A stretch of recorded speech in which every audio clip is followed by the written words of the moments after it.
Құрма дәруменге бай жеміс түрі. Бұл жеміс көбіне Рамазан айында дастарханымыздан табылып жатады. Ал бүгінде ғалымдар дәруменге бай бұл жемісті жиі тұтынуға кеңес беріп отыр.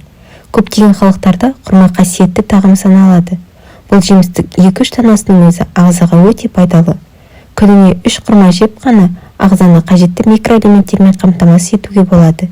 Дәрігерлер тіпті тәтті әрі зиянды кәмпиттерді құрмамен алмастыруға кеңес береді.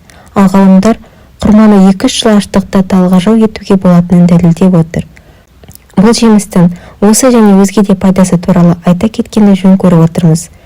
Құрметті көрермендер, алдымен каналға өтіп тіркеліп, лайк басып қолдап кеттіңіздер. Құрма адамның асқа деген тәбетін жақсартып, жұмысқа деген қабілетін жақсартады. Фруктоза мен глюкозаға бай бұл жеміс жүйкені тыныштандырып, ұйқыны қалыпқа түсіреді. Ғалымдардың зерттеуі бойынша, құрманы көп жейтін адамдарда өкпедегі қатерлі дертпен ауыру кем-де-кем кездеседі екен. Құрма құрамындағы магний бүйрекке тас жиналмаудың алдын алады, сондай-ақ ағзадағы тұзды шығаруға көмектеседі. Мәйегің жарақат алғанда немесе күйген жерге жақса тез жазылады. Дәрігерлер құрма жемісін тіс жиегіне жиі қамайтын жандар мен туберкулез дертіне шалдыққанда көбірек жеуге кеңес береді. Құрма йодқа бай. Қалқанша безінің қабынуымен ауырғанда бұл жемісті жеу дертке дауа болып саналады.